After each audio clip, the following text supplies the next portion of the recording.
અત્યારે વટાણા ખૂબ જ સરસ મળતા હોય છે અને મારા ઘરમાં જ્યારે પણ લીલા તાજા વટાણા આવે ત્યારે સૌથી પહેલાં આ રેસીપીની ડિમાન્ડ આવે છે. તો આજનો વિડીયો તો તમને પસંદ આવશે જ, તો વિડીયોને એક લાઇક કરી ચેનલને સબસ્ક્રાઈબ જરૂરથી કરી નાખજો. તો ચલો રેસીપીની શરૂઆત કરી દઈએ. અહીં મેં તાજા લીલા વટાણા લઈ લીધા છે. અડધો કપ જેટલા વટાણા છે એને એક મિક્સર જારમાં લઈ લઈશું. તેની સાથે તીખાશ માટે 2 લીલા મરચાં નાખી દઈએ અને 1 મોટી ચમચી જેટલી લસણની કળીઓ નાખી દઈશું. અહીં તમે લસણ ન ખાતા હોય તો સ્કીપ કરી શકો છો. હવે પાણી નાખ્યા વગર મિક્સરને ચાલુ બંધ કરીને આને ગ્રાઇન્ડ કરી લઈએ. તો જો આ ગ્રાઇન્ડ થઈ ગયું છે અને આનું ટેક્સચર આપણે આવું જ રાખવાનું છે. સહેજ અધકચરી પેસ્ટ રાખવાની છે, એકદમ ફાઇન પેસ્ટ નથી કરી નાખવાની. તો હવે આપણે એક નોનસ્ટિક પેન લઈ લઈએ. પેનની અંદર 1 ચમચી જેટલું તેલ નાખી દઈશું. તેલ સાધારણ ગરમ થાય એટલે આની અંદર 1 ચમચી આખું જીરું નાખી દઈએ. સાથે 1 ચમચી જેટલા સફેદ તલ નાખી દઈશું. આ બંનેને બરાબર મિક્સ કરી લઈએ. તલ અને જીરું બંને સરસ ફૂટી જાય એટલે ગેસની ફ્લેમ સ્લો કરી અને આપણે જે પેસ્ટ તૈયાર કરીને રાખી છે લીલા વટાણાની તે આની અંદર નાખી દઈશું. અને આને આપણે સ્લો ટુ મીડિયમ ફ્લેમ પર 1 થી 2 મિનિટ માટે સાંતળવાની છે, જેથી વટાણા અને લસણની કચાશ છે તે દૂર થઈ જશે. અને આમાં જો નોનસ્ટિક પેન નહીં હોય ને તો નીચે પેસ્ટ ચોંટવાની શક્યતા છે, એટલે બને તો નોનસ્ટિક પેન જ લેવાનું. તો જો થોડીક જ વારમાં વટાણાની પેસ્ટ સરસ સંતળાઈ ગઈ છે, એનો કલર સાધારણ પહેલાં કરતાં બદલી ગયો છે. તો હવે આપણે ગેસની ફ્લેમ એકદમ સ્લો કરી અને આની અંદર મસાલા કરી લઈએ. તો અહીં મેં અડધીથી પોણી ચમચી જેટલું પિઝા સિઝનિંગ નાખ્યું છે. તમારી પાસે પિઝા સિઝનિંગ ન હોય તો એની બદલે તમે મિક્સ હર્બ્સ પણ નાખી શકો છો. અને સાથે જ અહીં સ્વાદ પ્રમાણે મીઠું નાખી દીધું છે. 3/4 કપ જેટલું પાણી નાખી દઈશું. તમે જો ઘરમાં રહેલી વાટકીના માપથી લેતા હોય તો અડધી વાટકી વટાણા લીધા હોય તો પોણી વાટકી જેટલું પાણી લેવાનું.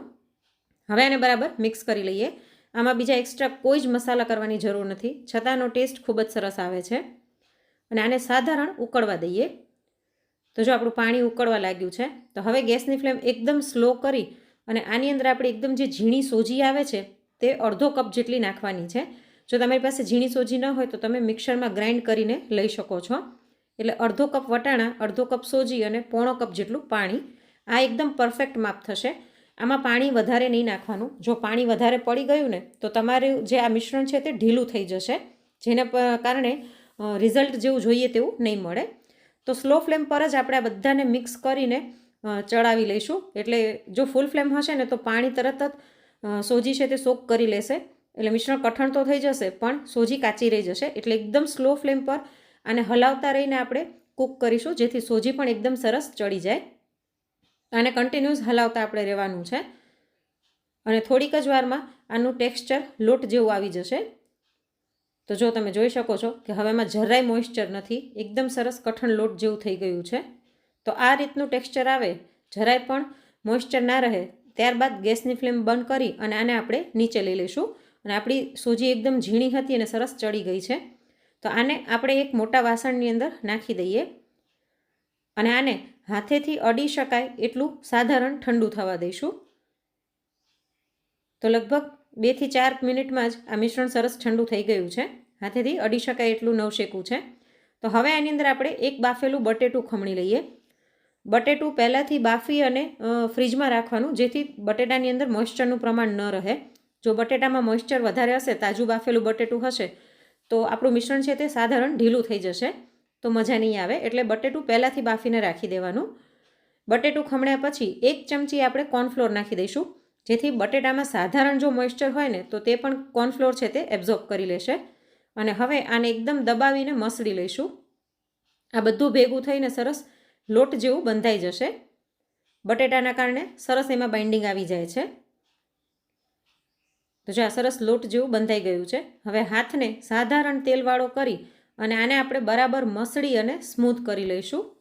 જનરલી આપણે વટાણાનું શાક બનાવતા હોઈએ અથવા તો પુલાવમાં નાખતા હોઈએ, અને મારા ઘરે જો પુલાવમાં વટાણા નાખું ને તો છોકરાઓ કાઢી નાખતા હોય છે. એટલે આવી રીતના તમે વટાણા ખવડાવી શકો છો. અને આ રેસીપી એટલી ટેસ્ટી બને છે ને કે બાળકો તો તરત જ ખાલી કરી નાખશે. તો જો સરસ આ મસળાઈ ગયો છે. હવે આપણે એક ચોપિંગ પેડ ઉપર આને લઈ લઈશું અને આના આપણે 4 ભાગ કરી લઈએ. તમે ઈચ્છો તો આને ગ્રીસ કરેલી થાળીમાં પાથરી અને નાના નાના ચોરસ અથવા તો ત્રિકોણ આકારનો શેપ પણ આપી શકો છો, પણ એકદમ નાના નાના બાઇટ્સ હું બનાવું છું, એટલે આપણે આને આવી રીતના પાતળા પાતળા રોલ કરી લઈશું. તૈયાર જે મકેન્સ અથવા તો આલુ ફિંગર્સ કે આલુ બાઇટ્સ મળતા હોય છે એવી આ રેસીપી બનશે. તો અહીં મેં 4 રોલ તૈયાર કરી લીધા છે.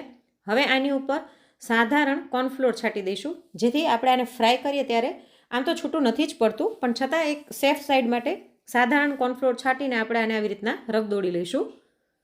આવી રીતના કર્યા પછી આપણે આને નાના નાના પીસીસમાં કટ કરી લઈએ. તમે તમારી ચોઈસ પ્રમાણે નાના મોટા ટુકડા કરી શકો છો. આવી રીતના કટ કર્યા પછી સાધારણ એને દબાવીને આપણે સિલિન્ડર જેવો શેપ આપી દઈશું.